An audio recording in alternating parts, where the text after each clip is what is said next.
Welcome to the Chain Out Podcast with your hosts, Jeremy and Daryl. Hey everybody, welcome to Season 2, Episode 104 of the Chain Out Podcast with your favorite hosts, Jeremy here and Daryl over there. What's going on, buddy? Yeah, you're Jeremy there and Daryl Mm-hmm. here. You're not with me again. No, No. I don't smell. I had a shower.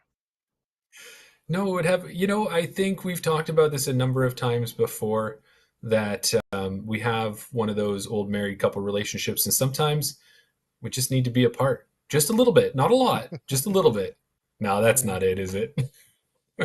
No, I think we have addressed it before. You have a new role at your job. It makes you go on the road quite a bit. Yeah, well, about once every 6 weeks is what I think it's going to average out to. Maybe a little bit more here and there, but that's what it'll be. But it affords me the opportunity to get down and try new beverages. Got myself a nice IPA, local Tennessee IPA. What are you drinking there, by the way? I see you've got something special. Yeah, in my cheers to Maple Moments glass. I just thought I'd make myself a chain out cocktail, Oh, yeah, the Chain Out cocktail. I don't know that everybody knows about it. I'm not sure if Doc Zen, I know he's been in the chat for a while, but he might not be familiar People with the don't Chain know Out that we cocktail. have, must have been, I think it was about this time last year, is I went into Chat GPT, which is your favorite place to go, typed in create me a cocktail based on the Chain Out podcast, and it came through. And I think the first week that we did it, I put it out on like a Monday or a Tuesday. On that Wednesday's episode, we were speaking to Chris Ozalins. I think he was the first one to try the Chain Out podcast, the Chain Out cocktail. Yeah. And it's a good one too. So we'll have to maybe bring that back. It's the right time of year for it. It's a nice warm up in the cold weather. Yeah. Doc's Yeah. also, we always like to give a shout out to the chat. We've got Doc, we've got Sam, Dean is in the chat, Sonia's in the chat as well. Hmm. Doc said he figures it's just straight up vodka. No, it's not. It takes a little bit from all of the Chain Out podcast. It's Canadian whiskey for our Canadian roots. It's got maple syrup in it because we're Canadian. It's got a little bit of lemon in it for our bitterness that we So have I think towards each other. It's got ginger beer in it because we're a bit feisty as well. It's got a bit of everything. yeah, there's sugar in it because I can be sweet, right? Sure. Well, anyways, hey, I should tell you is so I'm back down in the Memphis area, and if you remember, Memphis is on the border to Mississippi. So Okay. I'm staying in Mississippi, and I got down here on Sunday and got a chance to run out and play a course called Latimer Lakes South. There's a south course and a north course at a park. It's a 20-hole course down in Mississippi, and I'm gonna guess you're gonna say, "Well, Jeremy, what's that course like? What does it compare to?" What does it And compare I've been to, thinking, Jeremy? yeah, go ahead. Okay. Let me think. I haven't really prepared for this, but I'll try to Right. come up with an answer. It compares a little bit to Rundle slash Hermitage in Edmonton meets Dog Rump Park out in Stony Plain. And what do Okay. your first reaction to that is? Do you see how those could meld together or no? No, I'm thinking a park style wooded course. Well, you are correct. That's pretty much what it is. Like think of Dog Rump. Dog Rump's a wooded course, but it's kind of short distance. And then Okay. Rundle Hermitage has some distance, and it is in a park. Um, and that's really what it is. It is a wooded course that's in a park with a few open shots here and there, but it's nice. I ended up catching up with a guy named Brooks, 60 plus or around 60 years old guy who's been playing for quite a while. His Yeah. friend Mike and their dog Olaf, and the three of, well, I guess if you count Olaf, the four of us went around the course and had a good time. And that was my third course down here in the area. So I'm just Nice. knocking them off as every time I come down, I'm trying to knock off a new one. Right. But the other thing I want to tell you a little bit about while I was down here was last time I came down, I played a course called Central Park, and I met a guy named Austin. And if you remember Austin, there's two brothers who own 1010 Disc Golf, a disc golf store that sponsors Isaac Robinson. Austin was the brothers who own it's brother. So I said, I Okay. can't be down here and not check out 1010 Disc Golf. And it turns out, Daryl, I wouldn't walk there because it's some of the areas here you got to watch it. But it's so close to my hotel that I could have walked there. Oh, wow. So yeah, so I went over and I checked it out and I got to meet Jason, Jordan, and then Austin was there as well. So I saw all three of them. They gave me a tour of the place. They said they don't do that too much. So I got to see what the back of a disc golf store looks like and how Wow. many discs and stuff are Yeah, yeah. truly there. It's amazing. And I said we weren't going to do any more giveaways until we did our 500 subscriber, and you were like, "Oh, finally, right?" Yeah. Yeah, Go ahead. You can't. You just I, love a giveaway, Jeremy. I said I can't go to 1010 and not pick up a couple discs to give away. So Right. I went there and I picked up a couple discs, and I thought I was buying two discs, but Jason, Jordan, and Austin, they're just so nice. They said, "You know what? You buy that disc, we're going to let you give away this disc. It's on us." So I'm going to show you quick. I got two discs. All right. First one here. Can you see that? That's upside down. It's upside down. There we There we go. go. So Cool. there's a 1010 1010 logo. disc, Yeah. and that's the state of Mississippi. So that's what Right. you got there. Do you got any idea what this disc might be? I mean, that's a pretty standout disc. Bit of a rounded edge, thumb track. It's got to be a Berg. It's a Berg, of course. And we got to tell the listeners, tell them what happened when we were in rehearsal before the episode. uh, some reason, somehow the green screen filter got turned on and it turned out not a green disc, it was a brick disc. Yeah, it was Yeah. awesome. It was so cool. And then the other disc, this is the one sponsored by 1010 Discs, the one they gave us. Nice. This is a trilogy disc, but I don't think this is a disc you're going to know. And the reason being is Mm-hmm. it's from West Side, and I had not heard of it before. Okay. A The West West Side. Side Well, we mid know range. in the chat they were already guessing. Sam guessed it was a Berg. Doc has said he's bought discs from 1010 before. Sam Yeah. thought it may have been a range. Doc said it could have been a Sonar or a Surf. This one's from West Side, Mhm. you said? It's West Side. It's a mid range. It's I not was gonna one that say I I'm had heard of. guessing it's a 5 speed. Could be a sling, is what Not a Sam says. sling. It is. A 5 speed West Side disc. I do not know. Tursus, Kevin King says. No. Kevin's in the chat as well. That's a A Bard that's a or a little bit. Warship? Nope. No, no one's guessing it. What is it? Put us out of our misery. It is a pine. A And I pine. believe the number is like a 5502. So apparently this is a slept on disc. So I Oh, thought, this is one I hadn't heard of. Let's get something a little more rare yeah, and yeah. get that out to listeners. So thanks to the 1010 Disc Boys for getting that to us. I got a picture with them, so we'll make sure to put that up on the socials. Yeah. And the other thing too is there's some videos of Jason, or sorry, not Jason, of Jordan Lee, the one owner. If you go to Instagram and you check out at Certified Crusher, and it's Okay. true because that guy throws 500 feet, Daryl, over water, and he videos it. It's insane. Yeah. Wow. Yeah. So So that's been my week. Oh, yeah, go ahead. Sam says that Matty O uses them. And he definitely has one. Pine is a great mid. So we knew Nice. if anybody There you would know what go. it would be Sam. That's it. And Sam, we'll catch up together. I did pick something else up there, a little rare that you might be interested in. So I'll just leave that hanging. But Yeah. Daryl, that's what I've been up to. What have you been doing up in Edmonton? How's it been up there? Yeah, it's been pretty good. We started to get, well, we've had some snow. It's melted. We had some snow. It melted. We had some snow again today. It has not melted at the moment, but we just got a Mm.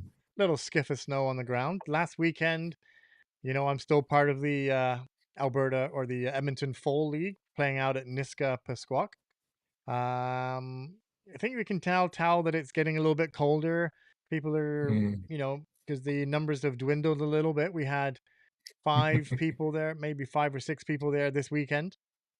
You weren't there. Obviously, you were preparing to leave and stuff like that. Brock, who normally is there, he had some ceremony thing that he had to attend. So a couple people that weren't there. So the 5 of us that was there, at the moment, I'm the only person to attend every week at Alberta Fall League, which I'm quite So proud of. you can I say something about that? You say, you're not about goals. Goals are not your thing and everything else.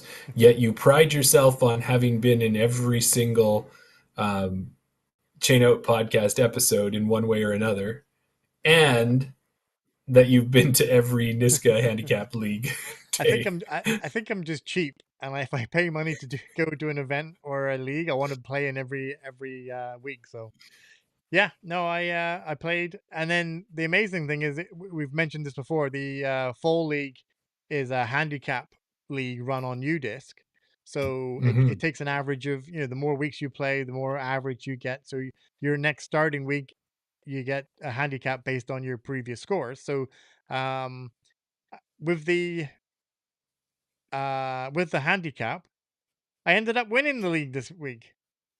Nice. Good Yeah. job. So took down the win. I guess previous week I must have finished at +2 because this week I started at -2, and I had gone out and had a great round the day before. So hopefully I could keep that continue on the Saturday, and I did. And I shot a -2, giving me an average score of -4. So that ended up giving me the Awesome. win. Yeah. So Well, according to that's Brock, good. I've now officially made my money back. I'm making money now. So maybe I should go pro. I'm making money at disc There you golf. go. Well, that's it. That's awesome. And it looks like we're getting some action from Brock here in the chat too. So some Yeah, congratulations are in order. he had said that he had certification exams. You're talking to the newest master data governance stewardship professional. That's quite the Or mouthful. the MDGSP, right? For short. Exactly, for sure. Yeah, so everybody's given yeah, Dylan's in the chat, Brock's in the chat, Kevin, everybody's oh, Brendan's in the chat as well. Kevin says the more I play, the more average I seem to get. Nice. There you go. All right. Well, Everybody's what do we, yeah. they're acting up. So what do we got going on tonight, Daryl? Well, tonight we're going to be chatting with an Alberta disc golf OG, Jeremy. Craig Burrows Nice. Johnson, CBJ. He'll be joining us in about 15 minutes or so. Sweet. Looking forward to Just that. want to let you know, because you're obviously you can't see this. He's in the green room already. He's enjoying the soda and the water and the M&Ms and everything else we've put out there for him. So whenever you're ready, we can bring him in. But I know we've got some topic show to get through. I'm just Well, letting you know. you know what? This top of show, we're finding out with tournaments getting a little sparse and with, the Pro Tour winding down, there's not a whole lot happening. What do you think if we do a quick tournament review there and then let's jump right into the interview? Well, let's skip right through it then. So, Okay. like you said, the tournaments are getting a bit thin on the ground, but the one that you wanted to highlight was the Prodigy Birdie Derby. If you've seen those, they've been popping up around the country. Most recent one was in Vancouver, BC. Christopher Martin, no, not the Coldplay singer, and Lane Mozoff. Yes, that Lane Mozoff of Cardinal and Prodigy. They were co-TDs. It was a flex tournament raising money for the Greater Vancouver Food Bank, so always good to do some charity work there. Birdie Derbies, if you're not sure about them, you get 3 discs. These players got a PA4, an MX3, and an FX4, and they had birds on the stamps. And they all had like warrior names as well. So one of them was Sir Aldrich Egghelm. Another one was Valoria Thornbow, and then there's Yeah. another one called the Behemoth. So that was Oh, played yeah, out at that seems Queen to Elizabeth go Park. well there, Daryl. Sorry to interrupt, Go but that ahead. seems to go really well, right? You've got Sir Aldrich, Valoria, and the Behemoth. Exactly, right? That was, I said, that was played out at Queen Elizabeth Park. That course has been around since 1983. Says it's got 22 holes, but it's 18 holes and 4 practice baskets. Mm. Now, if you go and look at it on the UDisc layout, it must have been, people need to get on there and do some house cleaning, because it shows there's 28 layouts. What? 28 layouts. I'm sure probably some of them are similar or very same as each other, but yeah. So that was that one. There was no results on that one. It was a birdie derby. You took your disc, you played your round. It was just a good old fashioned fundraiser, Jeremy. Oh, that's good. Yeah, no, it's nice to see too. Is you do your tournaments, and I know Lanes does. He does an A3 championship. He's doing the Hmm. Birdie Derby, so he's doing his part out there as well. So that's good. But you Yeah, said we got a guest in the green room. Let's get to it. we do. Tonight's guest has been around since the early days of Alberta disc golf. He has designed many of the Alberta disc golf courses that we love. He also has a PDGA approved basket that he created and is still out in the wild in Alberta. He is a veritable encyclopedia on the history of Alberta disc golf, and we can't wait to hear all about it. So let's welcome Craig Burrows Johnson. Hi guys, how's it going? Good. Hey, Craig. How are you? It's okay. Good, I'll good. fix you in 1 second. Yeah, Daryl is our technical wizard, Craig. He can get this I've, fixed in a snap.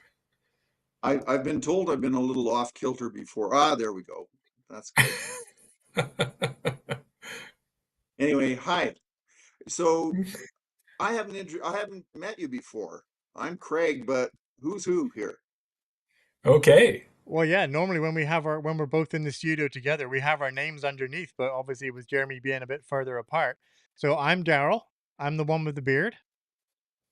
And Hi, I'm Daryl. Jeremy. I'm the good-looking one. Excellent, good. Yeah, and if you don't know, we've been doing the Chain Out podcast. We started it about 2 years. Well, just exactly 2 years ago, Jeremy. Mm-hmm.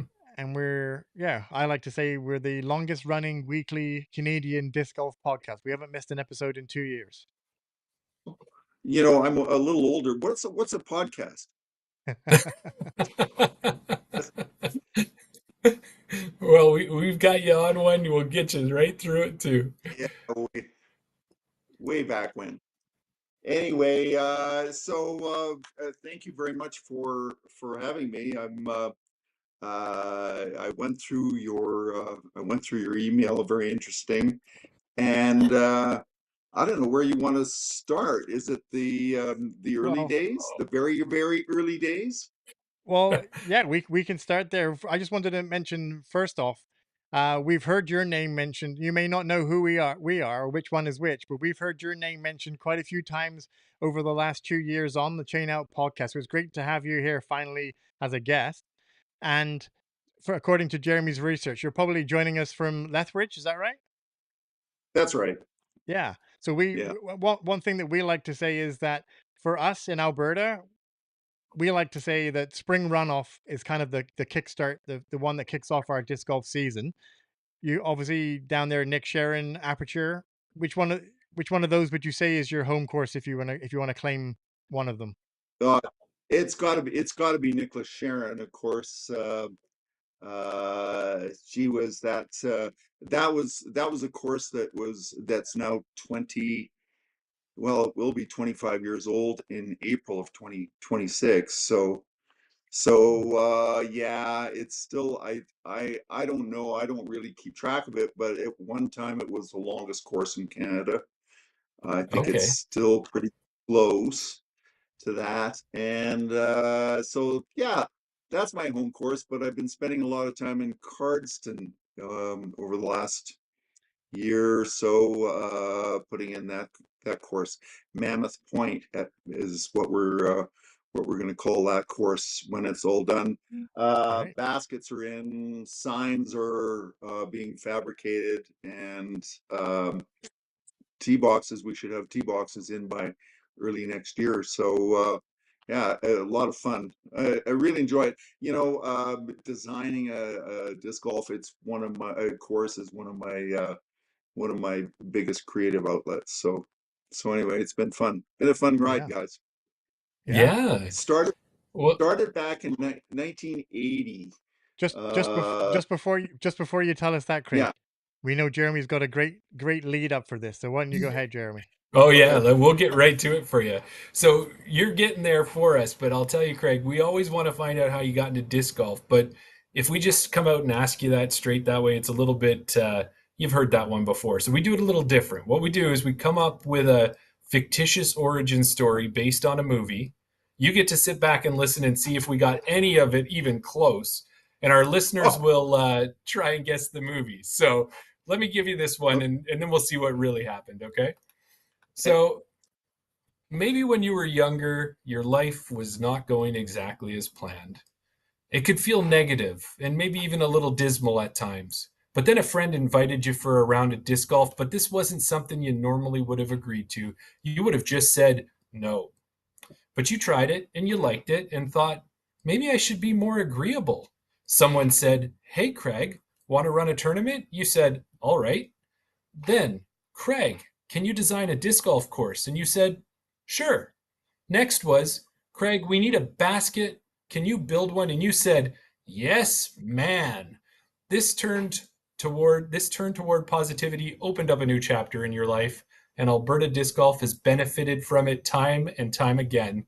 Now, maybe that isn't quite how you got into disc golf, so why don't you tell us how it really happened? Yeah, not quite. Actually, just going to university, living with a bunch of guys when we had some spare time, we would go out and throw frisbee, just playing catch. Uh, some of those guys I went to Jamaica with in 1980. So January 1980, we are in Negril, Jamaica, and there's me and 5 other guys that I'd gone to university with.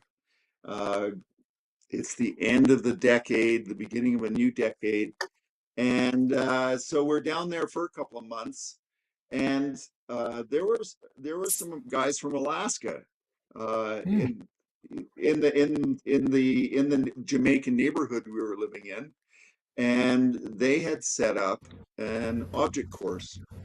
Um, the number one tee box was on the patio of Ragabone's pub, and it was, taped telephone poles and, various other things that had been marked.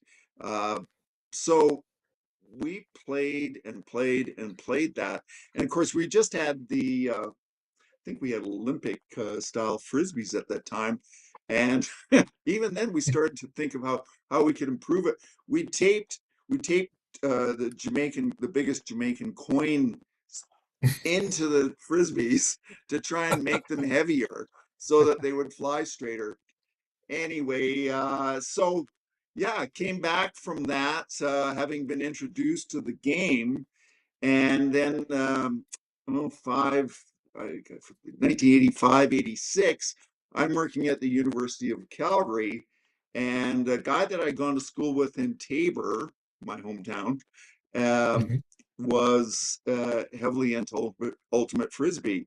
His name is Joey Fong, a couple of years older than me. But Joey and the guys that were around Joey that were into ultimate frisbee or into disc sports, there was half a dozen, 10 guys in total. And there was a goal then just to throw frisbees, go play ultimate frisbee, have fun. And some of the guys set up that map, that first disc golf course, another object course at around the grounds of the University of Calgary. And you know, we get together at the pub and talk. This is the sport of the future. We thought this was going to be this is the disc sports in particular, but disc golf, ultimate frisbee. These are the sports of the future. The whole thing about rejecting ball sports. When a ball dreams, it dreams it's a frisbee. We were really into that. And in 1989, the 6 of the guys signed the declaration of a new society called the Alberta Disc Sports Association. And the goal of the Alberta Disc Sports Association was to promote all disc sports and mainly ultimate frisbee and disc golf, but also MTA, double disc court, guts, uh, any game, cups, any game that had to do with flying discs. Mhm. And so set up as a not-for-profit.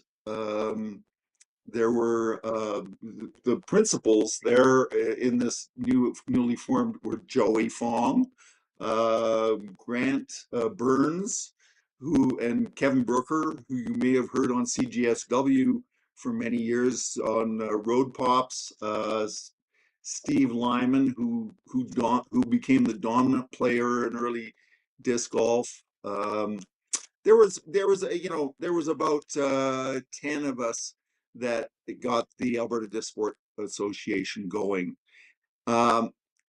Our course at the university, though, got wiped out by the development of the Northwest LRT line, took away about half of the course. So we got permission from the city of Calgary to set up a tone course down at Pierce Estate Park. And that would be 1980.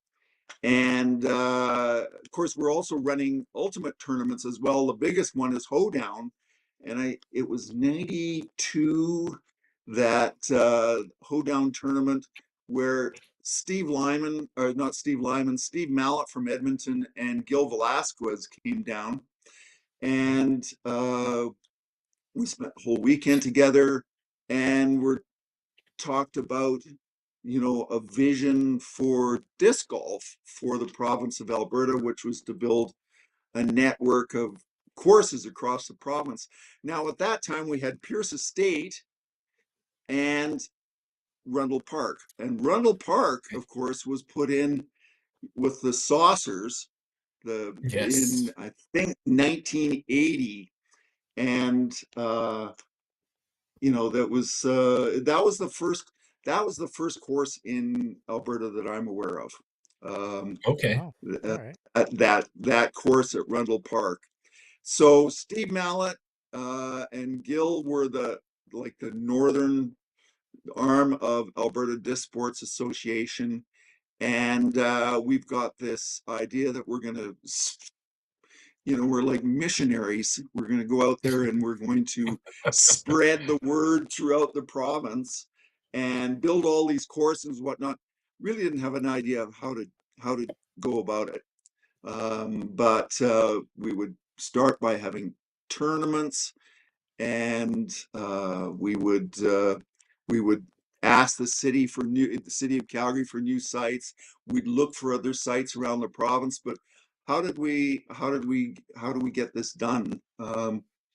So in 93, I became the chair of the Disc Sports Committee. There was myself, Kevin Brooker, Steve Lyman, a guy named Terry Trod. There were a few of us on this committee, and Pierce Estate was going nicely. We loved it. It's playing like twice a day, then every day. Pierce Estate wasn't far, so we're just living and breathing disc golf, and of course, the other sports as well, ultimate and especially guts, fun. And so 93 was the I've been approaching the city of Calgary for another location, and was directed to look at the decommissioned tuberculosis sanatorium that had been recently renamed Baker Park. Oh, Oh, And okay.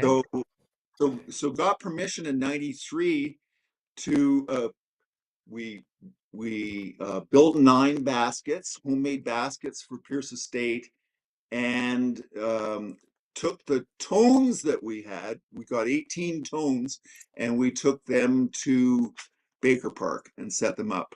And they were there until 1995, when the park was redeveloped into what you may see now, with the Sun Bowl and the thing on Yeah. top of the mound near the parking lot and all that kind of thing.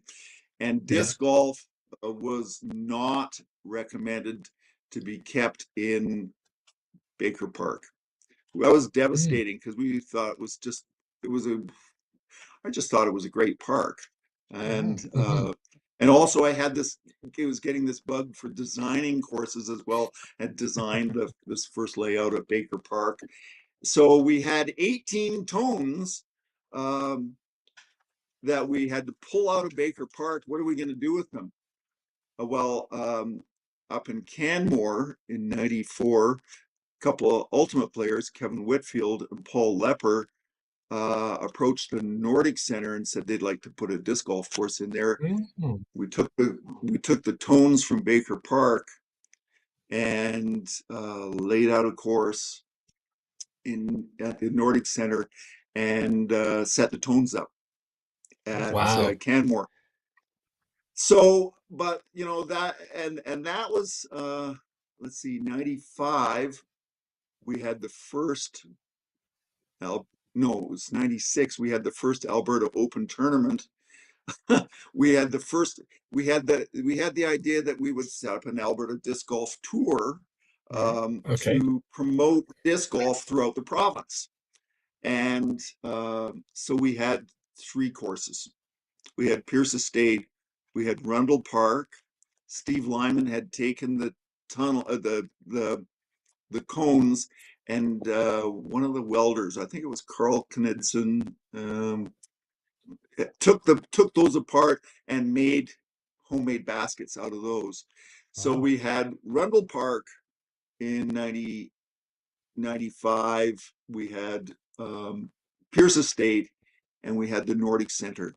So Pierce Estate had the Alberta Open, and Rundle Park had the first River City Cup, Hmm. and Canmore had the first Big Bear in Right. Okay. that was in '96. So still wanted to expand disc golf across the province, and I was so annoyed with the city of Calgary about the refusal to let disc golf into Baker Park. I thought, sports in the city of Calgary, no politicians will listen to us. We're just a bunch of hippies throwing Hippies. frisbees, and so I got involved with forming um, with the other amateur sport groups in the city of Calgary, the Calgary Sport Council. And the Calgary Sport Council was intended to be a unified voice for amateur sport and to promote sport and recreation to the city of Calgary. I mean, they couldn't very well ignore the voice of dozens of amateur sport groups. And it was through Randy Seib, who was with the city of Calgary.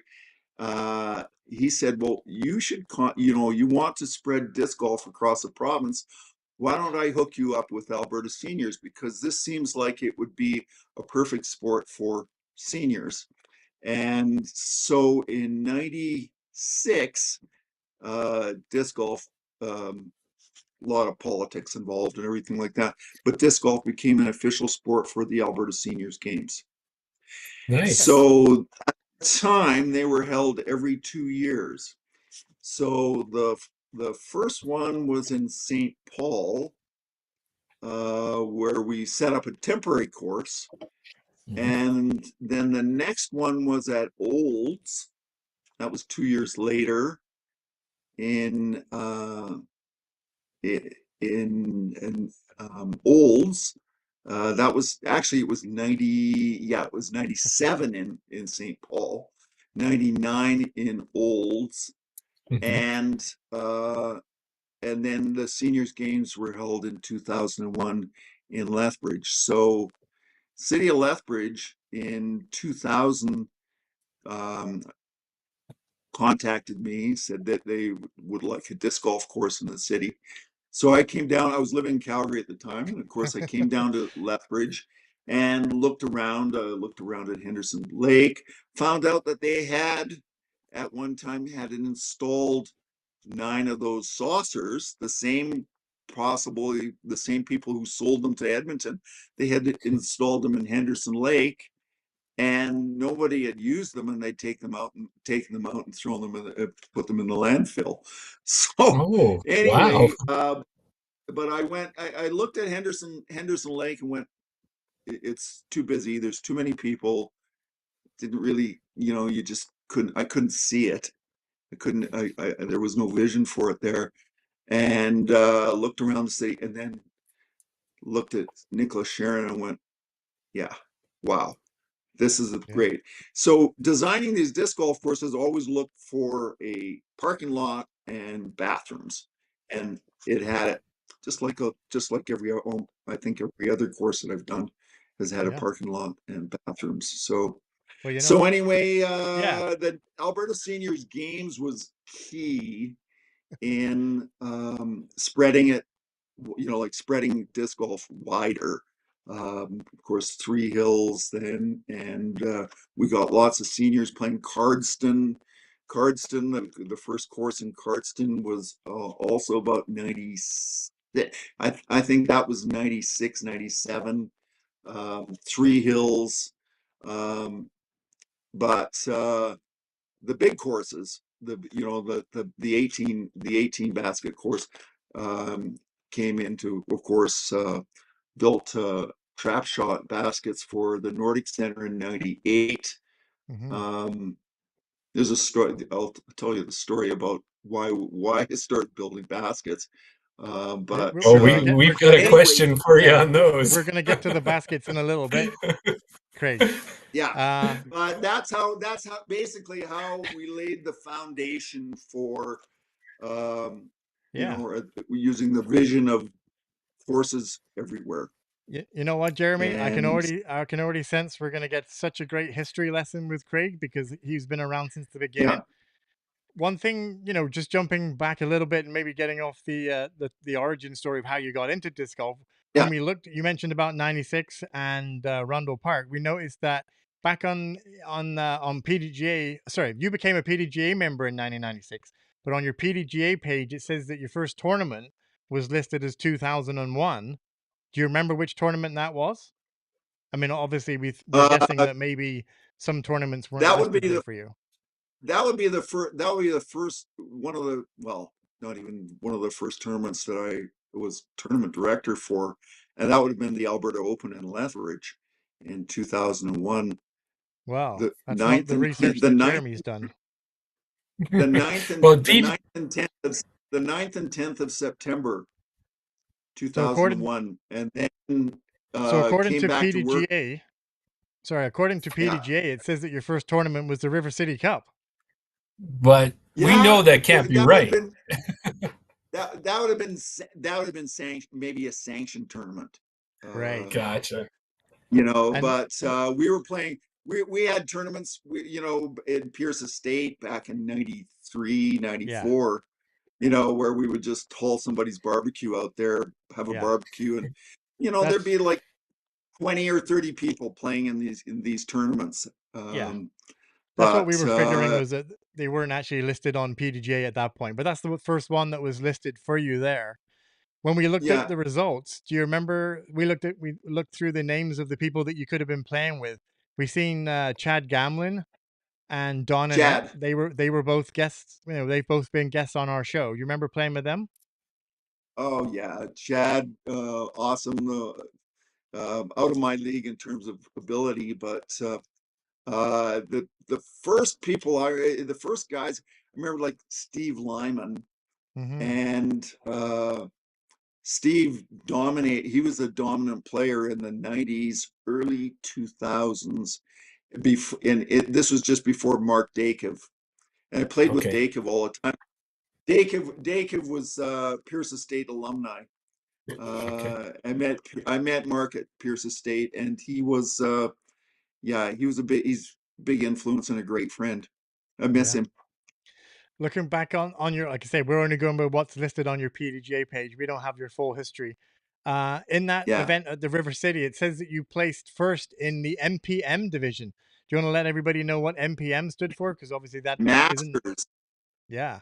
Master, Masters. Would that have Yeah, been I think mixed pro masters? it was 40 plus. Okay. It Gotcha. was the 40. It was 40. 40 plus. And oh geez, I think my player rating was about 908 or something like that at the time.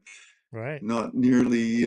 It's a lot better. It's a lot worse now. But yeah, that sounds right. And River City Cup, I went 20 years in a row to River Right. City Cup. It was Wow. just Well, loved River City Cup. And yeah. Gill, and then of course Mallet. Um, and Steve and I, Steve passed away during COVID, right? But Steve and I did for the seniors games, Peace Hills and Wetaskiwin back in 2005. And it was at the end of after 2005, the seniors games decided disc golf wouldn't be a part of the seniors games anymore. So it kind of ended that. But Right. it had served its purpose. Yeah. I just want Oh, to bring for it back sure. to the River City Cup there because we have a comment Yeah. in the chat here. So the current president of the Edmonton Disc Golf Association, Brock, is in the chat talking about River City Cup. Next year is actually the 30th River City Cup. And he is saying that maybe we should invite Craig back up to be part of that 30th event. Does that sound like that's something that you could be Well, part of? I'd love to.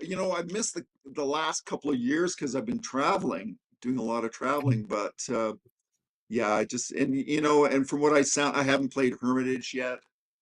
Oh, Mhm. And Rundle is just fantastic. I've had some great times. Love Edmonton. Just yeah. Yeah. love the capital. We have another question here. Something you said earlier, and I don't want to go back too far, but Kevin King is in the chat, and he said you were talking about lightning. I think you were talking about lightning discs, and he asked, "Do you still bag any lightning discs? Because when he played with you, that's all you bagged was lightning discs." Yeah, well, I sold. It there weren't a lot of disc places to buy discs. And Right. so in the mid 90s, going down to Pierce all the time, I ordered a bunch of lightning discs out of Dallas from Steve Howell down in Dallas, Texas. And so I have brought, for those people who will be aware of that, I brought some lightning discs with me.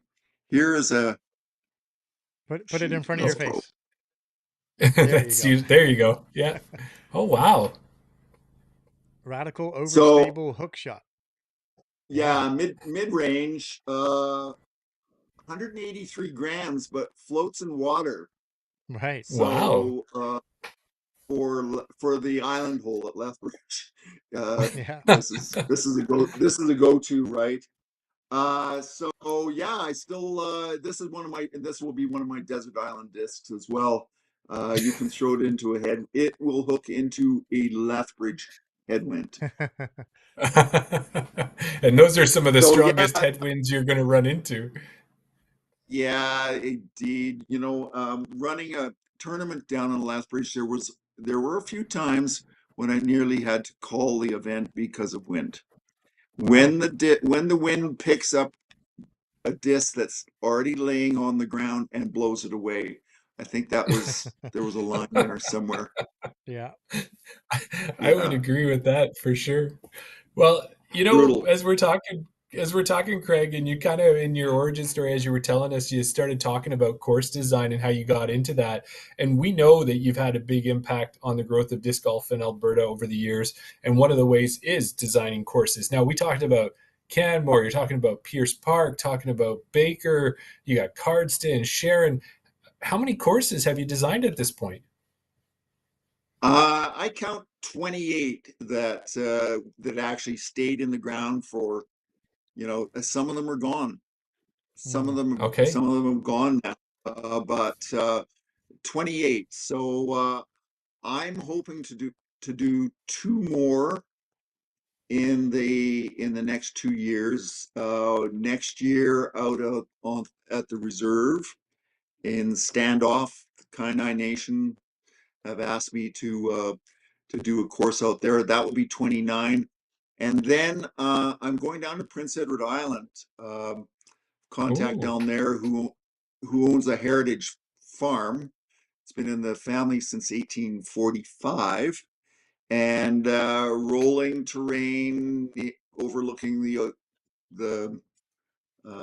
ocean. And yeah, he wants it. So that'll be a private course there, and Okay. that would be 30, and I think that might be enough.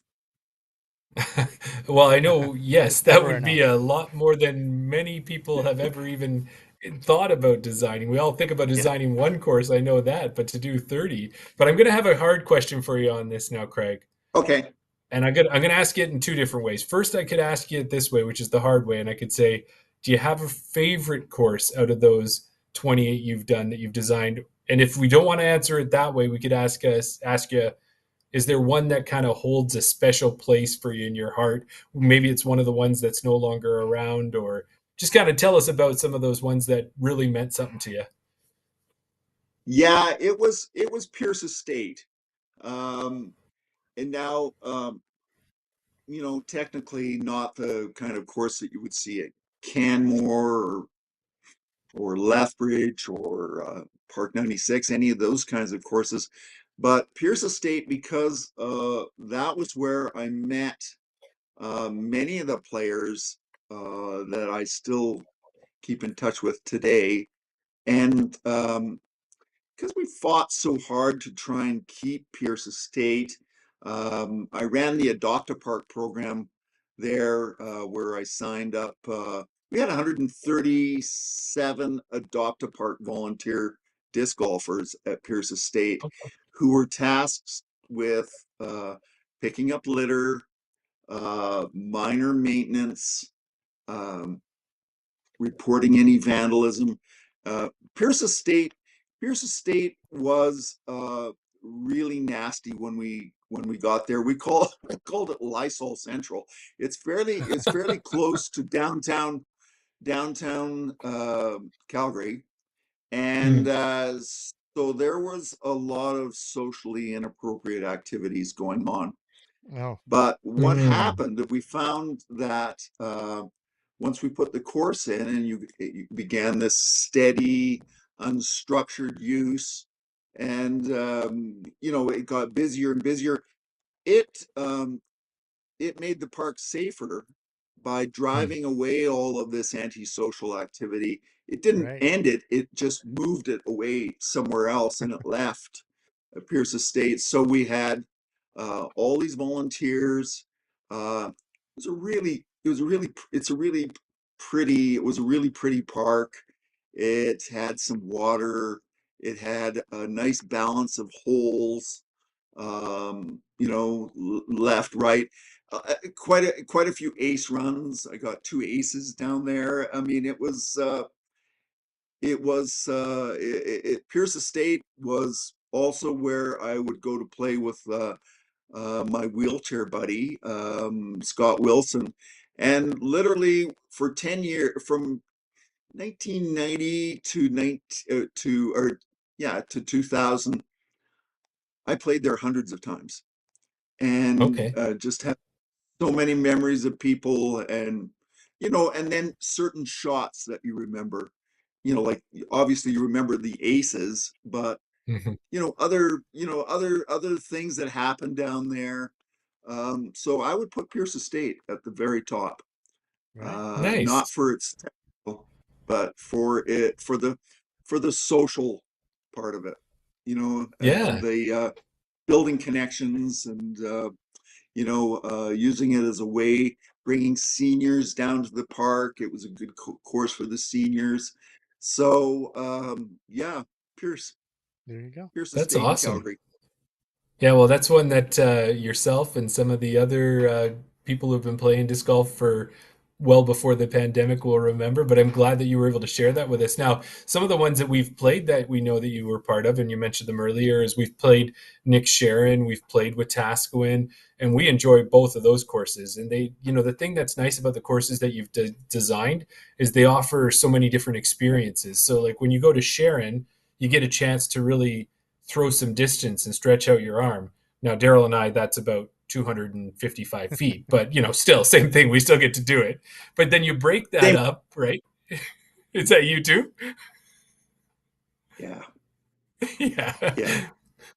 But you These do break days, that, but you did get a it's chance to not break some of the, go ahead.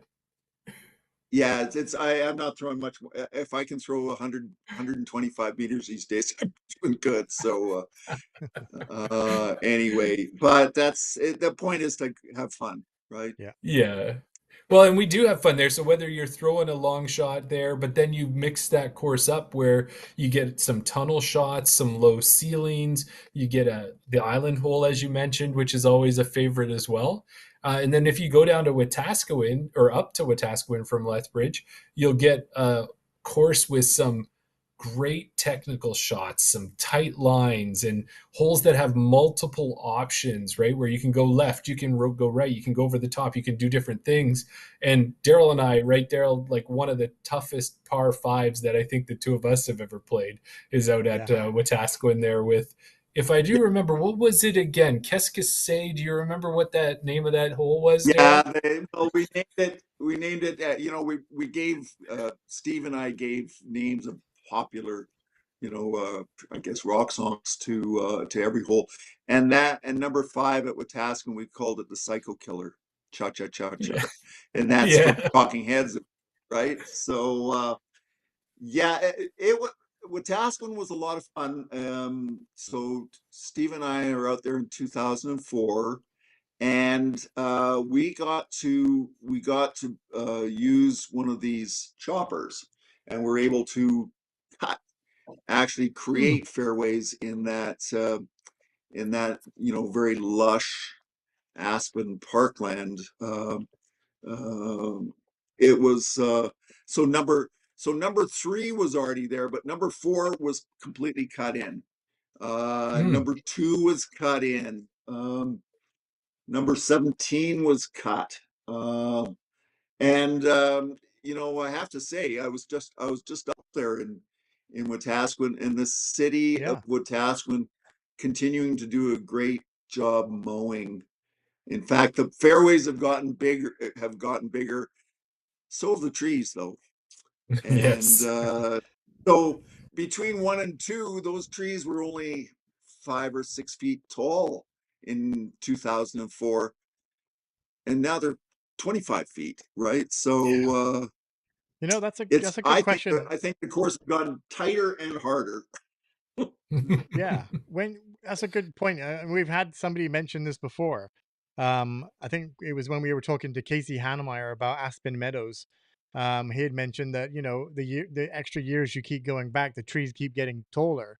When you're designing a course and you can see that like you said, the trees between 1 and 2, do you design a course to be like, okay, this is the fairway, that's the fairway, that's the way it's going to be? Or do you think of it as in, okay, in 10 years time, when all that grows in, that's going to make that a tough shot? Like where do you kind of look to designing a course? Yeah. Yeah, well, finding the right location first, the bathrooms and parking lot thing. Mm. But so I worked at the Faculty of Environmental Design and working with environmental scientists, and you look at the way park landscapes change, they mature, they have a lifespan, trees die, um, you know, yeah, you can think ahead. There are things that are unpredictable that happen Mm, as well, and I did not realize how big those trees in Wetaskiwin between 1 and 2 would get. right. I think it's wonderful now, but at the time, I didn't really think I didn't really know it would last as long as it did. I Mm. Right. didn't because I had lost. I'd seen courses that we lost. Uh, Hmm. Pierce Estate, the first iteration of Baker Park, um, Centenary Park in Calgary. There were courses that I thought we would always have, and then we didn't. And there's other places like the course that used to be at the University of Victoria, wonderful course, gone now for environment Mm. for due to environmental degradation, Right. right? Mm. So it's yeah, you can. you can try to anticipate some of the changes that are going to occur, not just in the landscape, but also in the use. New uses are sometimes introduced into parks. For example, up at the Nordic Center this year, they've cut a bunch of new trails, and sadly, their fire safe program has also resulted in number 5 is gone at the Nordic Center now. You can't argue with protecting the town of Canmore against fire, but No. that you get sideswiped by these things sometimes. You Yeah. also get sideswiped at times by and this is where the etiquette, where the PDGA code comes in. I'll tell you a little story about Pierce Estate. We're fighting like mad to try and save Pierce Estate, to keep it in, because it was a beloved course. And it was getting heavily used, and we also had there was a certain group of people that thought it was okay to drink on the course. And so there's a guy on number 1, and I got this after secondhand, of course, but a guy on number 1 stripped down to the waist, and he's yelling at a guy down the fairway 80 or 90 yards to get the fuck out of the way, because he wants to throw. And that guy happened to be the head of Calgary Parks. Oh no. Wow. So that, and of course I've been telling the Parks Department, disc golfers are a nice bunch of people, everybody's friendly and whatnot. But, just one bad apple like that. Well, that story became apocryphal in Calgary Parks, because the head of Parks Department, some disc golfer down there in this park that they're trying to stay in, has decided to cuss out the head of the Parks Department. Oh Isn't man. that always the case It was, when you can have 50 or 60 compliments about how great the course is and how they get people outside, but it's the one negative that always seems to get circulated? And it's always with the person it shouldn't be with either. Yeah. So that was very unfortunate, and hurt us in the city of Calgary.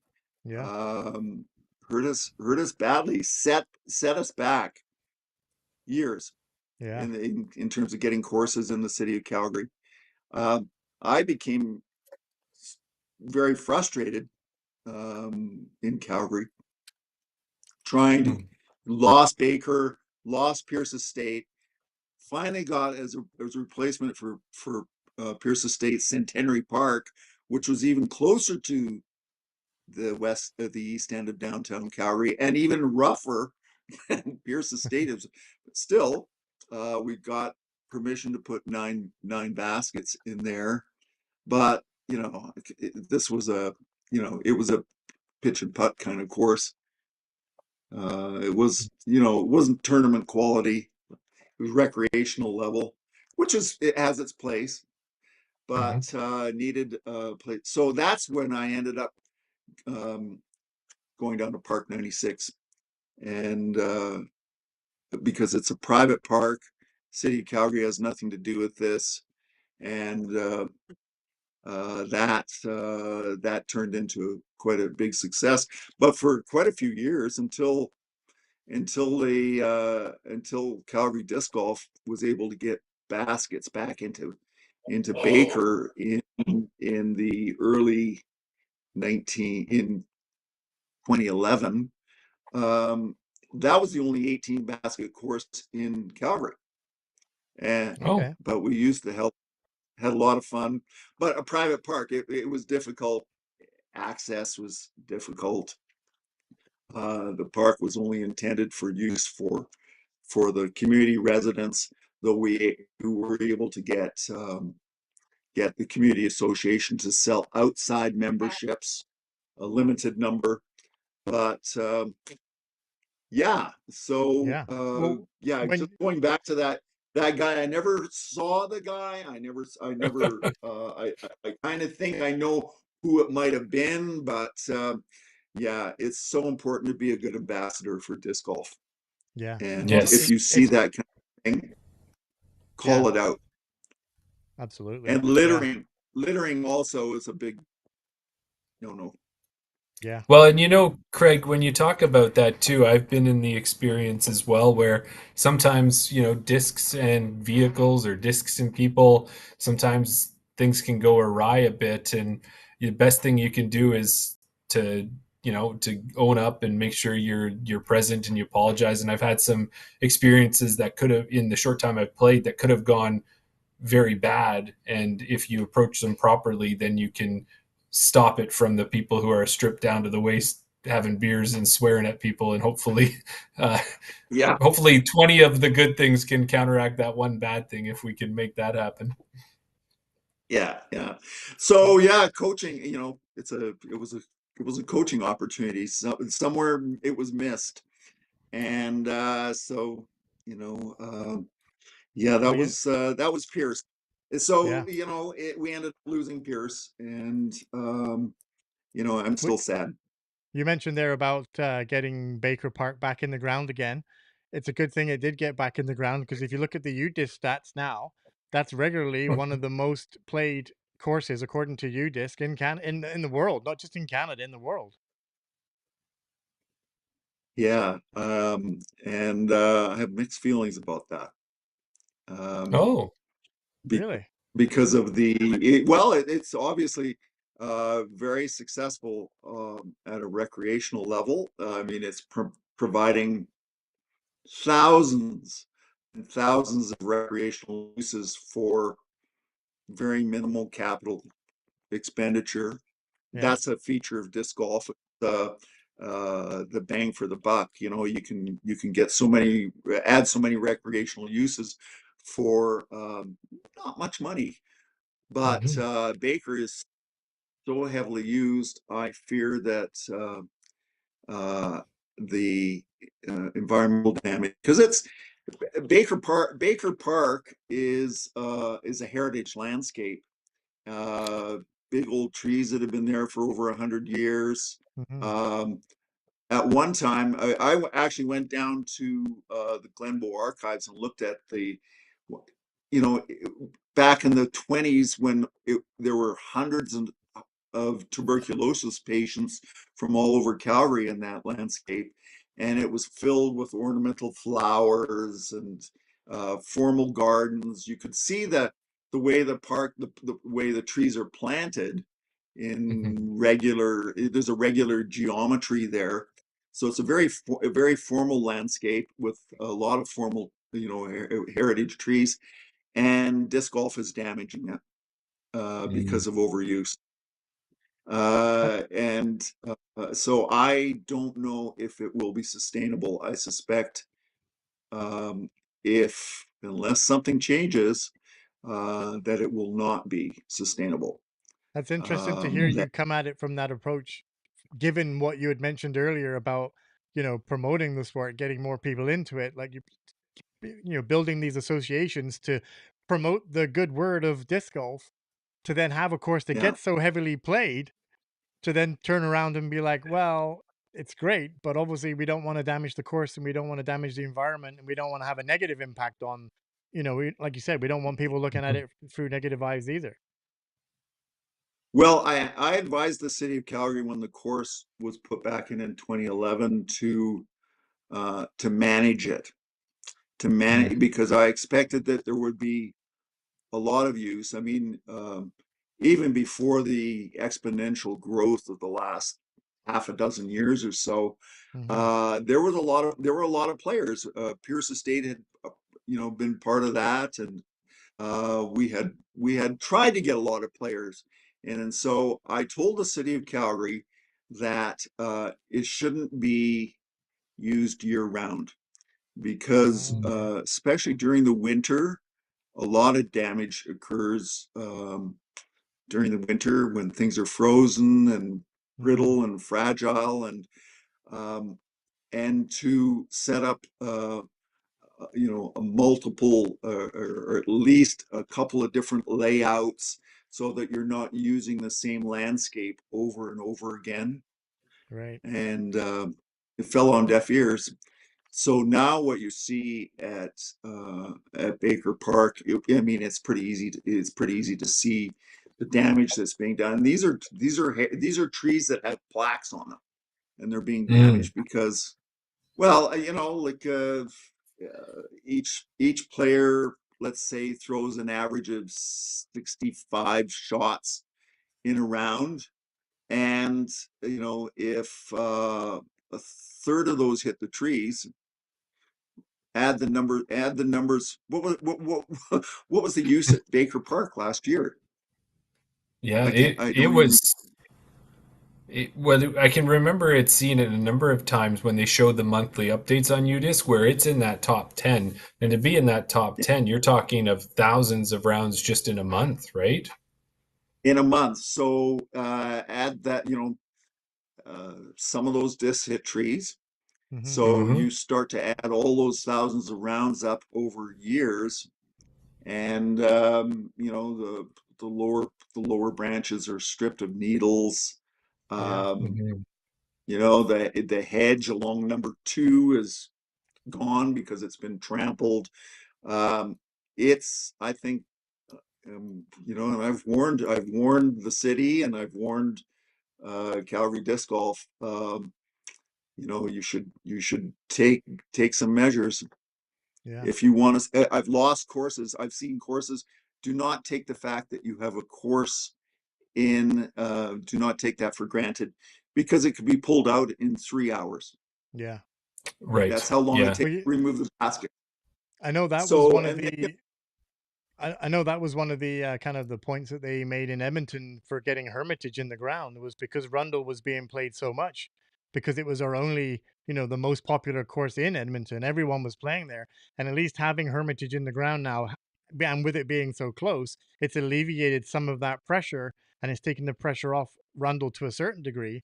So, with Calgary having, the yeah. other courses down there, to me, in my Yeah. mind, and obviously we're looking at it from a disc golfer, that kind of pushes it towards, okay, don't take one out of the ground, put another one or two in the ground to alleviate that pressure. So I always put in multiple tee boxes, That not Yeah, Mm-hmm. just to not just because it's fun to play different points, yeah, different positions, but to try and lower the density of use Mm-hmm. um, on a particular landscape. Like well, Rundle. The last time I was up there, that's I guess 3 years ago now. You could see the erosion around the tee boxes, yeah, Mm-hmm. and that just concentrated. So the tee boxes, everybody concentrates on the tee box, and so the erosion around the tee box. It is what Hugo Haley, uh, a University of Calgary student at the Faculty of Environmental Design, in his disc golf thesis in 2002 called the ever widening tee box syndrome. And that is yeah. where uh, that erosion, of course, the dirt gets on the bottom of your feet, Mm-hmm. especially if Mm-hmm. it's wet, and it acts like sandpaper and just erodes out that whole area around the Mm. and the baskets as Yep. well, Yep. to a lesser degree.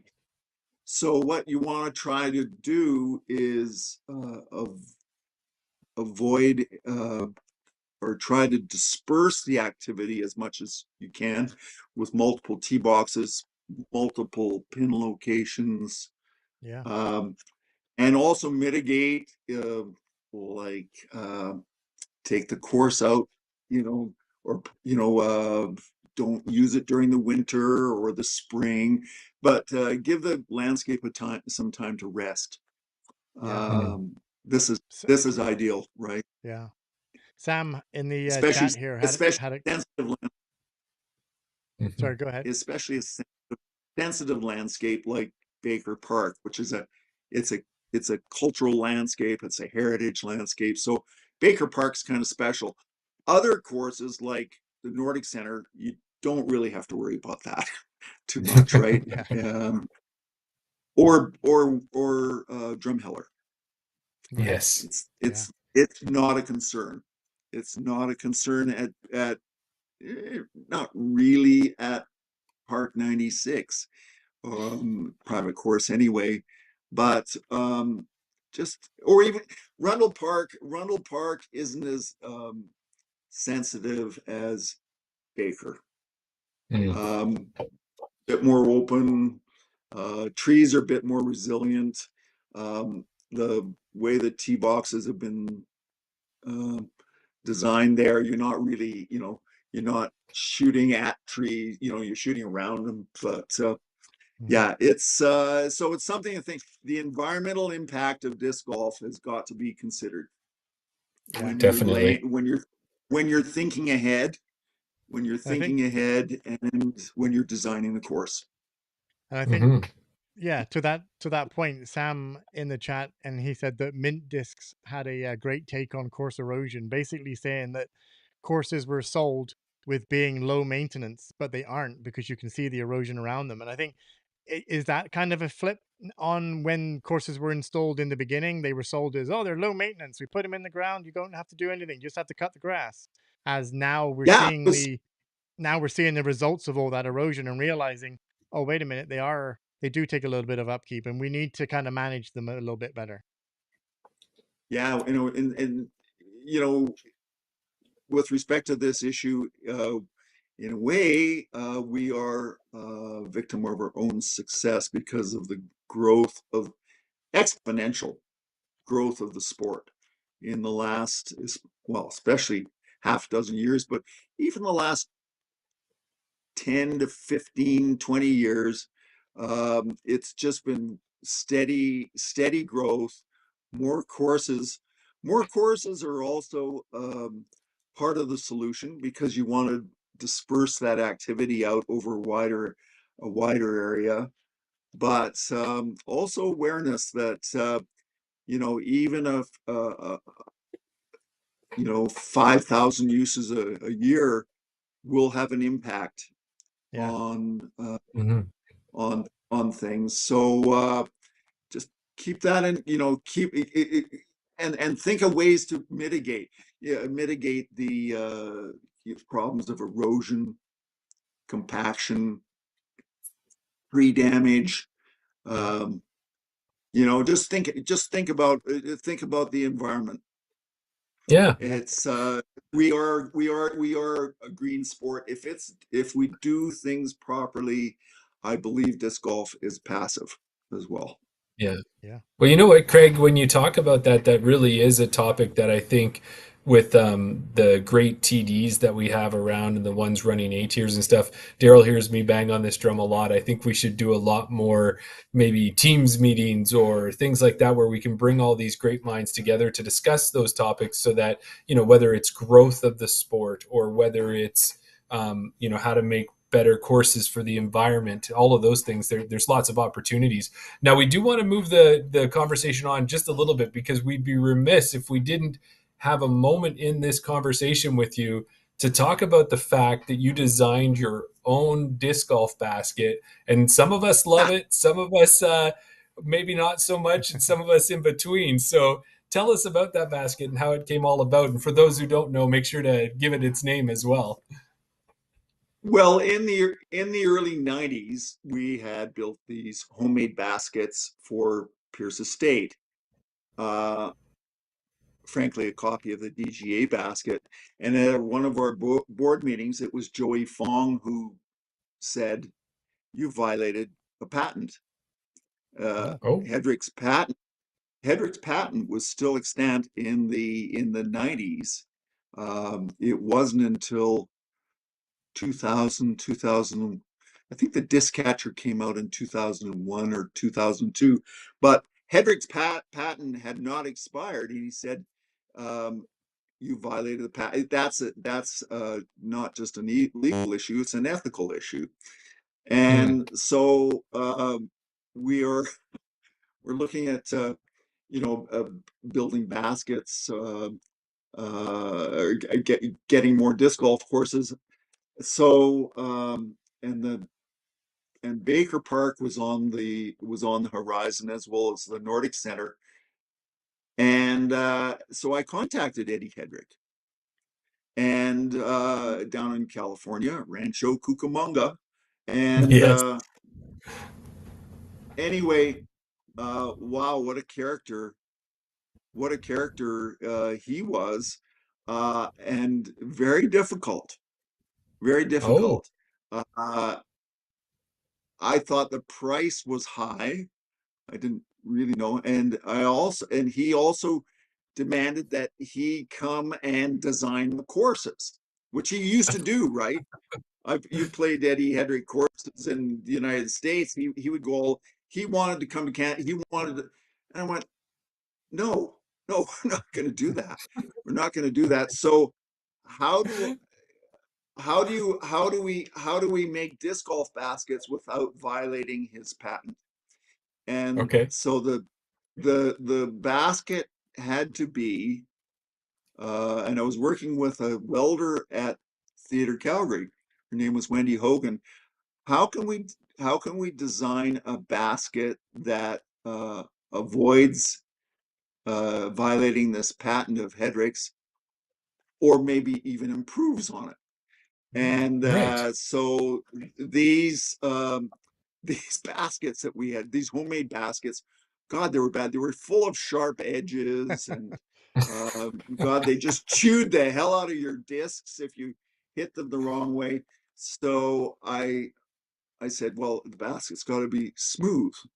It's got to be Hmm. smooth, so there'll be no nubs, there'll be no sharp edges on the top.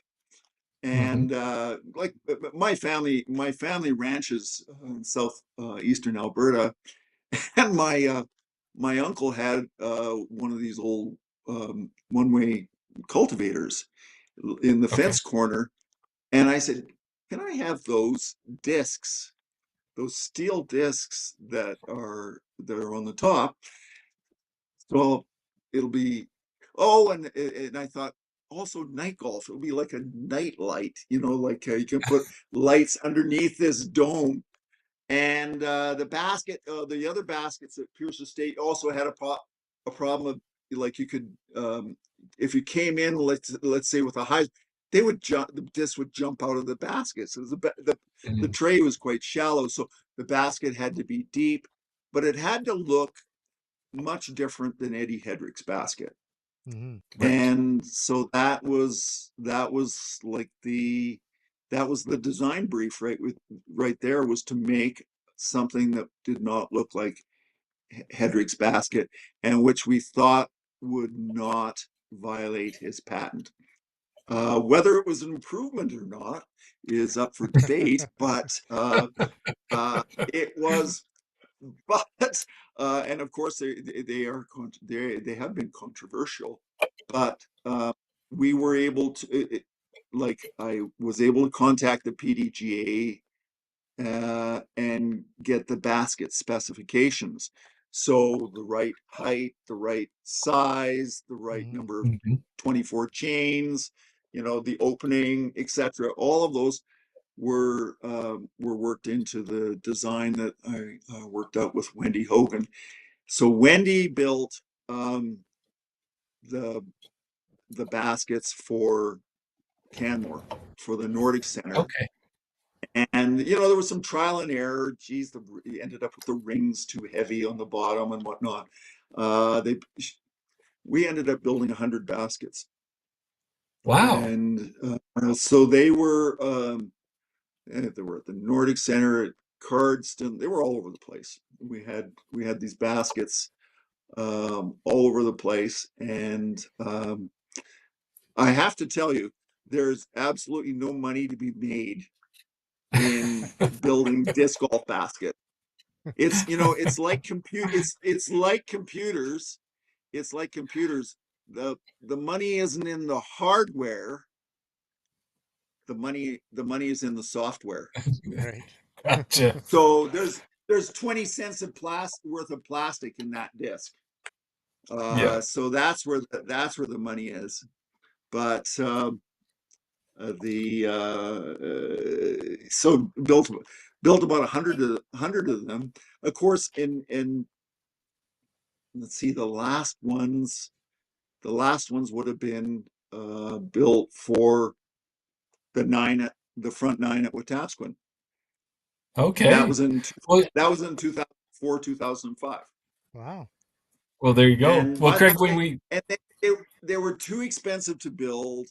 I had turned to aluminum and plastic because I was fooling around with materials, high impact plastic for the tops, and but they were labor intensive. They're too expensive to build, Mm. and the disc catcher comes out.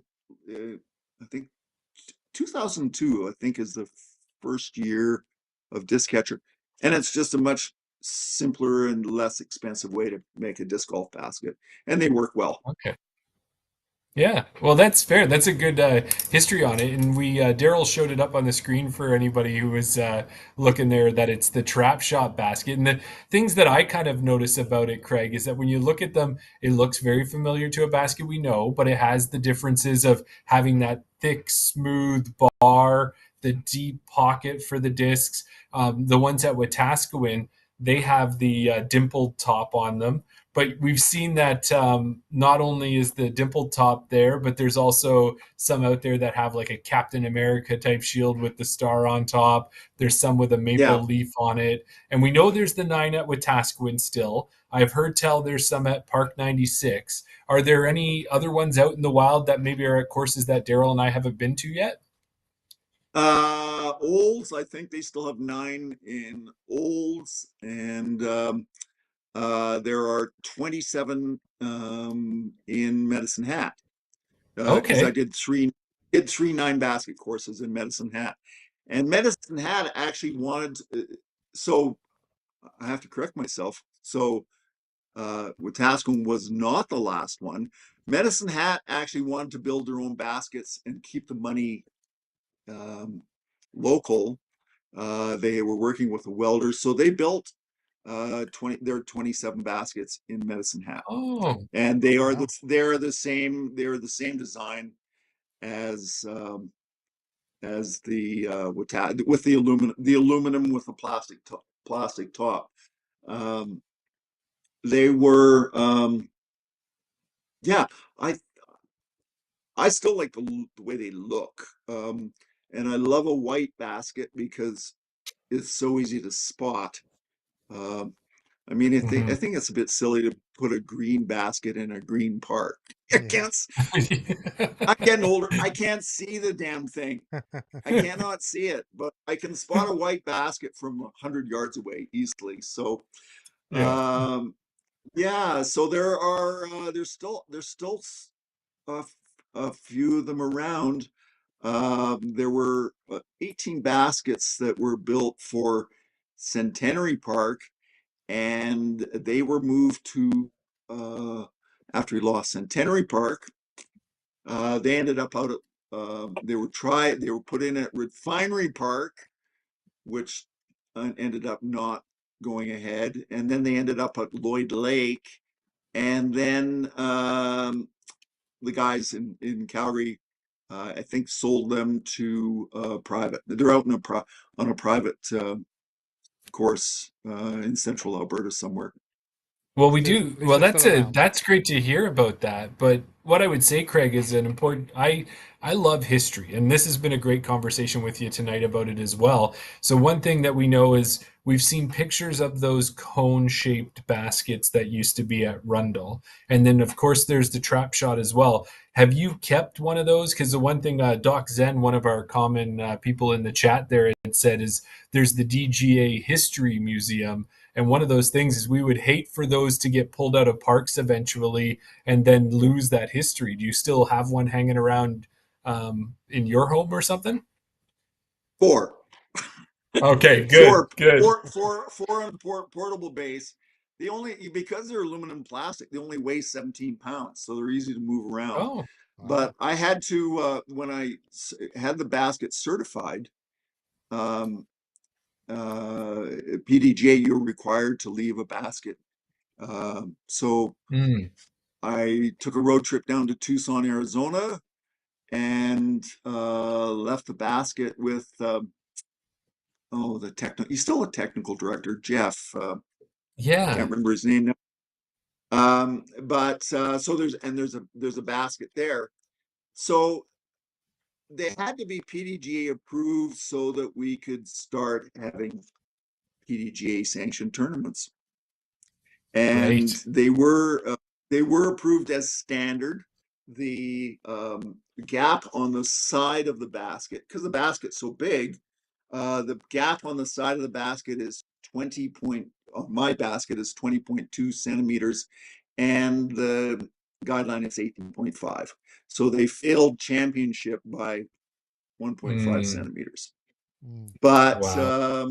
Jeff Spring. you have to leave a basket down at Tucson when you certify. So, but we were able to start having PDGA tournaments with these baskets, Ah, which which is everyone, great. which everyone loved. Yeah. Craig, that is awesome. Well, what we're going to do here is get ready for this one because if you Okay. like the origin story, you're going to like what's coming next. So, Daryl, I've Okay. noticed a trend lately in motorized methods of transportation.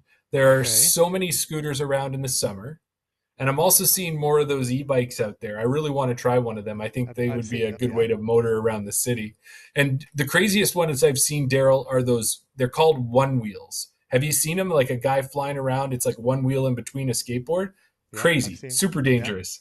But do you remember what the original motorized personal transporter was, Daryl? The original motorized one? I don't know. You'd have to give me a clue.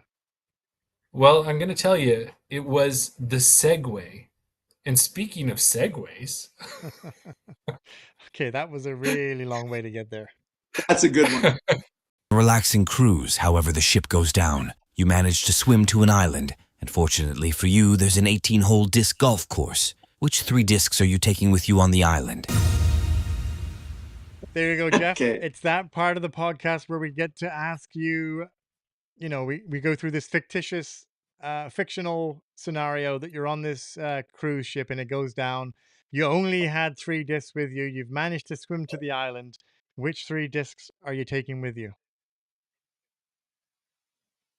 I am taking my 155-gram Halo for a driver.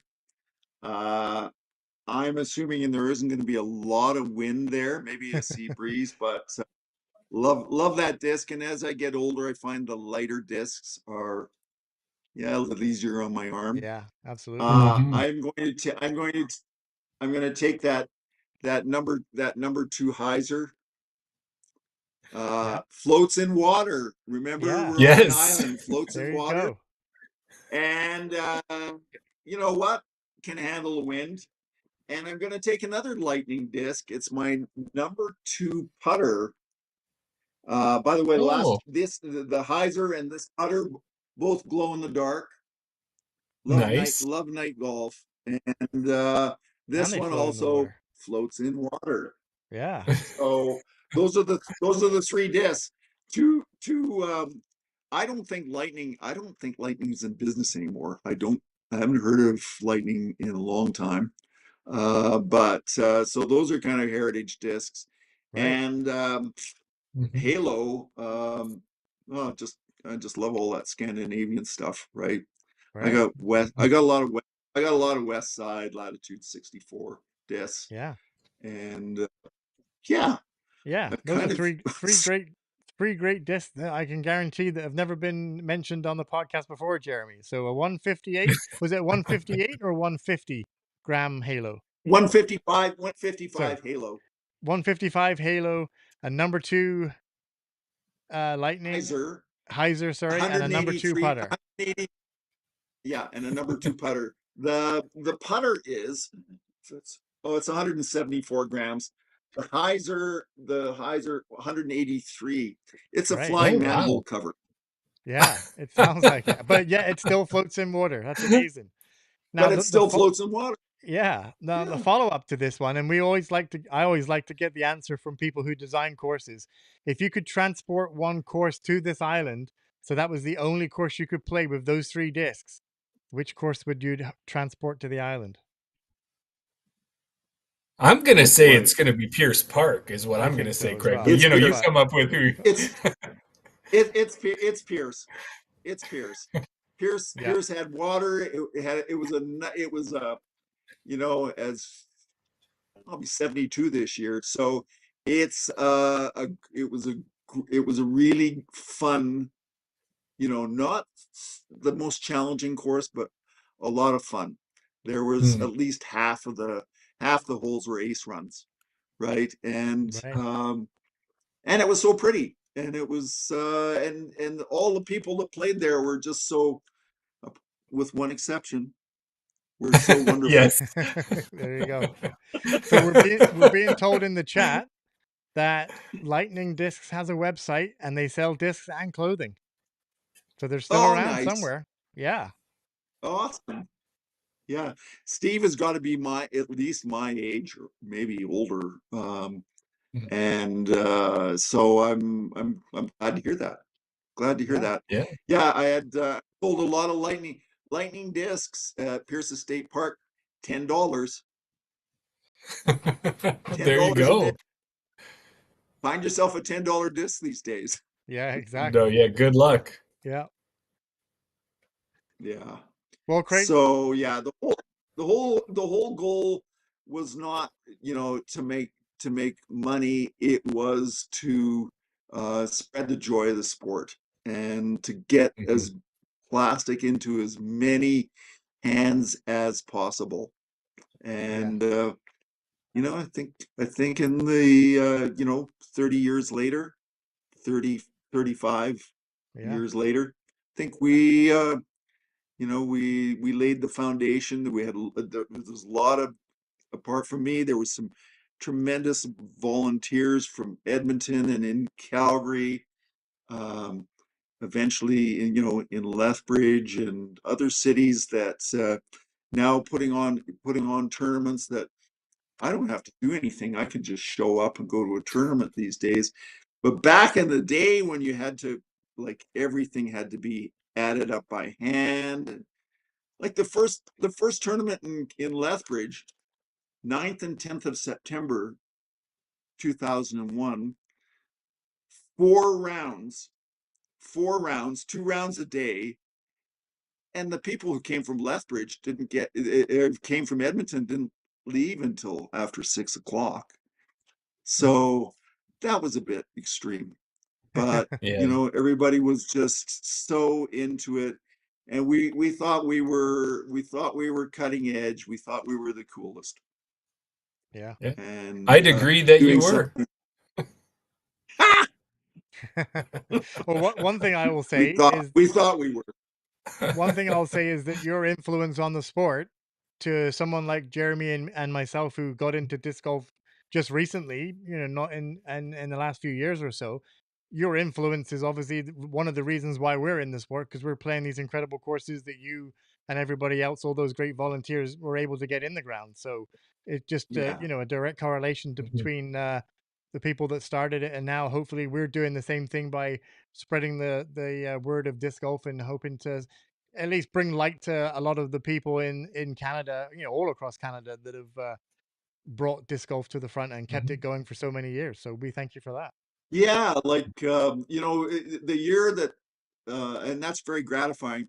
Thank you very much. In 1980, that when they putting nine saucers into Rundle Park, Mm. that was also the year that they put baskets into the island, Wards Island in Toronto, Oh, and yeah. that was Brian Henniger, Mhm. was a prime mover there, and he is still Yeah.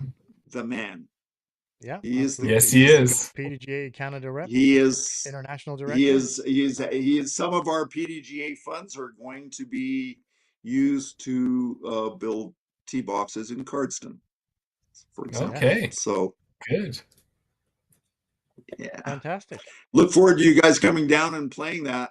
I can't wait to see how how it stands up. But I think it's going to be as good as anything else I've done. Can't wait to get down and check it out. We'll have to make spring runoff maybe a extra day so we can hit some of the other courses while we're down there. Yeah. Yeah, I mean McGrath has got a good course. There's Aperture Park. The college has got a nice little course here. So it's just and it just seemed to take off during COVID. I did 8 courses in during COVID because uh, the municipal authorities seem, what activities can we provide? What recreational opportunities can we provide where there's social distancing? Players don't share equipment. In fact, please don't touch my disc. I will take it out of the basket myself. You know, it really it's very gratifying. It's a lot of fun. There's some danger ahead. There's some danger ahead from our success, Hmm. but I still believe that disc golf is the sport of the future. Absolutely. I think we would all agree Awesome. with you on that point, Craig. Now, before we let you go, because we have come to the end of the podcast, we want to give you a chance to shout out anything that we haven't spoken about, or anybody you want to give a mention to as well. Uh, Gee whiz, I think one of the big memories for me was Park 96 and the Alberta Open there in 2003. I think I sent you the poster for that. And Yes. Yeah. it was amazing because Kelly Morstead at the community had a band shell. We were going to have a disc golf tournament on this new course. Let's bring some music in and have maybe a concert over the weekend, invite the community to watch the disc golf. And it just blew up. Like not just the disc golf tournament, but the music, the fact that it was in a private park allowed us to get a big concession going. And we had a little art show and a vintage car show. And there were 1,500 people that showed up What? that Wow. weekend. We had roped off the fairways at 1 and 18. We had people lining the fairways, watching disc golf, and they were buying beer at the concession and hamburgers and hot dogs. We made $90,000 in that first weekend. The Wow. next Wow. year, took that tournament and had Randy Bachman come in and play at the event. So that was just unbelievable. Uh, Park Park 96 kind of saved disc golf in Calgary for during that bad period after the Ken Knights incident. And so shout out to all the Calgary players, especially because I lived there um, in Calgary for 30 years. But all the players and volunteers that put on the tournaments and that work so hard to build the courses and run league and all those kinds of things, and teach kids how to Hmm. play, and seniors. Shout out to all the volunteers in Alberta disc golf. Yeah. Yeah, great call. Definitely. Yeah, Well, you know great what, fun. Craig, we appreciate you and coming on tonight and sharing with us. It's, we can see with the chat, lots of people are loving everything that you were able to share, and we appreciate all you've done for, I would say, Alberta disc golf, but disc golf just on a whole. So, we can't wait. We want to get it down there and we'll check out Cardston. We look forward to catching up with you on the course, and thanks for coming on tonight. Thanks a lot. See you at River City Cup in All right. 26. That's a date. Yeah. That's the date. Would All right, yeah, guys. definitely. You'll get your invite. Peace. Yours in plastic. Thanks, Greg. Thanks, Greg. See you guys. See ya. Good night. Good night. Daryl. Okay. We knew, but we didn't know. So the initial CBJ, to everybody listening, you now know who has helped make Alberta disc golf what it is today. Like, that's a name that we were aware of, Yeah, for but sure. it's, man, the impact that Craig has had on the sport, and just great to learn the history and share it with everyone as well. Yeah. Yeah. It goes back to like some of our earlier episodes when we were speaking to Chad Gamlin, Wally O'Valley, people like that were like instrumental in the early days of Edmonton disc golf. But then when you speak to Craig and you realize, like, I thought Wetaskiwin was the first course in Alberta, but he was saying that maybe Rundle Park was the first course in Alberta. Yeah. Like, that's crazy. And then to hear about all these new first courses that were popping up and how they evolved over time, that Chad Baker, sorry, the Baker Park started off as a tonal, then it got taken out, and then the tuberculosis, like the history of the area Yeah. and like the heritage, all those things that we don't take, we just take for granted because we don't know. We show up to a course and we see a basket and a layout and we throw it, but not realizing, and also not realizing, and like I said to him, like, putting courses in ground, you want people to play. You don't want to say to the city, "Oh, let's put in a course in the ground," and then look at the UDIS statistics and find out that 20 people played. The city is going to say, "Well, what's the point? We put all this effort into it, no one's even playing it." So to get more people playing it, you'd think would be a good idea, but Yeah. then to realize, like people were saying in the chat as well, that the more the disc golf evolves, the more it turns into, okay, wait a minute, we need to start looking at how much environmental impact this is going to have, because now the cities are looking at these courses and they're seeing how much erosion around the tee pads and how much tree damage and whatever else. Maybe they're going to be second guessing putting in another course because they don't want that same environmental impact on another course somewhere else. Well, and you had the good point of bringing up is that just build more courses and spread that use out and get that around, which is good. One thing too is Craig mentioned so many different courses that he designed and all of these things and talked a lot about it. But one thing he didn't mention that we had in our notes was that I just want to make sure everybody knew was, with all of that work that he did to grow the sport in 2019, he was awarded the Alberta Recreation Volunteer Recognition Award. And so it was for all the work that he's done in disc golf in Alberta in putting courses into the ground. And he was out, I believe it was out in Canmore or in that area. 600 people were there to help celebrate it. So it's good to see that, when somebody puts in that work, that it gets noticed, because I'm sure Craig would do it for no notice at all, or for just to benefit the sport. But it's good to hear that even the province of Alberta recognized that too. So no, that's fantastic. And let's kind of wrap this one up here.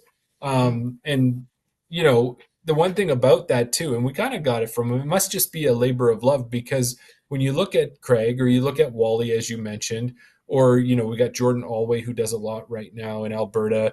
You've got Alex Penny, nicest guy in disc golf. You got Kristen Swirls up here.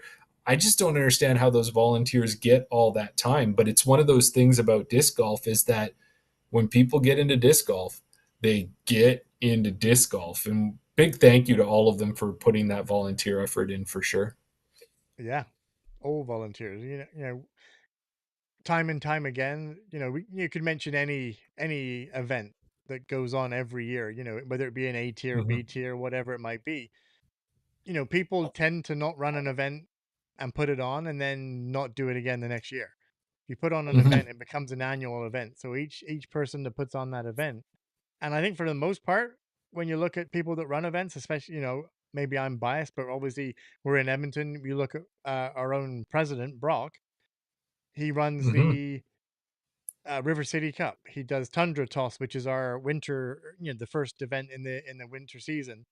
running leagues all the way through the winter, doing the Alberta Hospital fundraiser, USDGC doubles, Hmm. corporate challenges, like lots of different things that people don't just do one tournament and think, all right, that's my one event that I've put on. I'll go play disc golf now and I'll come back to it. That'll be it, whatever. They put Yeah. the time and effort in and they do multiple events, multiple times and multiple years.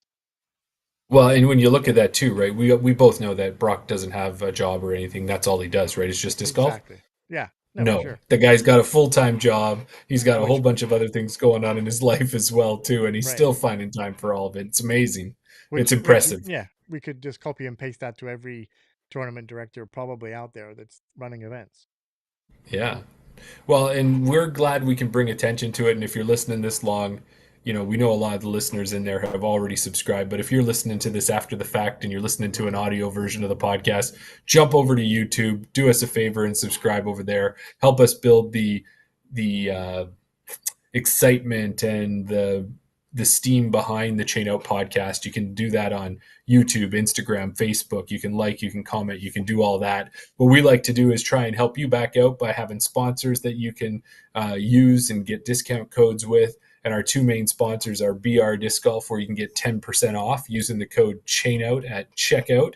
And when we were talking to Brendan, who was in the chat, thanks for joining us, Brendan. He was letting us know that he's got a lot more Thought Space discs, which is one of my favorites, as well as MVP coming in. So keep an eye out on his site to get those.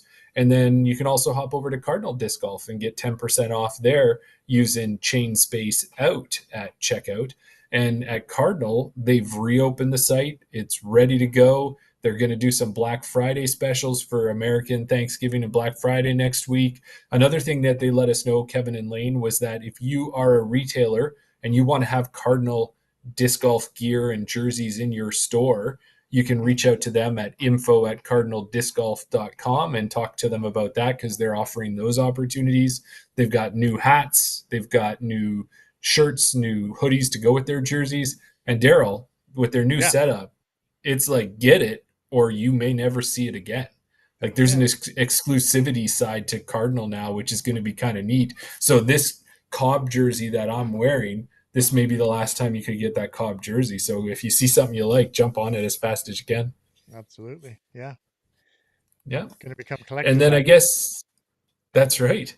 And if you do want to support us more, you can always jump on Patreon. We've got the free level, but if you support us at a paid level, you're going to get free entry into our draws, and it helps us cover our costs and helps us to bring you more great content for sure. So check that out. Thank you to Matt Dwyer for being our latest paid Patreon member, and that would be at our chain link level, I believe, right, Daryl? Yeah. Yep. I was just going to call him Matt. I don't know his last name. It's just Matt. But if you want to Oh, call him out Matt. by last Oh, name, come on. He's been a guest on the podcast. We've said his full I still name. No don't big know that deal it's him. there. We don't know for sure. Oh, there you go. Well, there. And then next up, coming up after this, we're going to hit around the basket. We've got more disc golf talk for you. Go over, sign up for free, get the link, jump on there with us. You can interact. We have a lot of good interaction with the chat and comments and conversations, and we appreciate that. But we're bringing it to the end of the podcast, Daryl, and we've been enjoying these kind of little rhyming. What are they? They're not couplets. I guess, are they couplets? What are they? They were limericks. They were poems. They were rock ballads. What do you call them? I don't know. They've evolved. I don't. They've got a mind of their own now, Jeremy. All right, well, let's finish this off, and maybe some people can enjoy it just as much as we do. All right. So, across the Alberta prairies, far and wide, Craig designs disc golf courses with pride. they'll challenge you and make you grin. From Nick Sheeran to Wetaskiwin. Teaching people how to play and throw. An Alberta OG, that's for show. His trap shot basket is a classic, no doubt. Discs spin around the rim, but rarely Chain out. out. Thanks, everybody. That wasn't that embarrassing, was it? No, not at all. Thanks, everybody.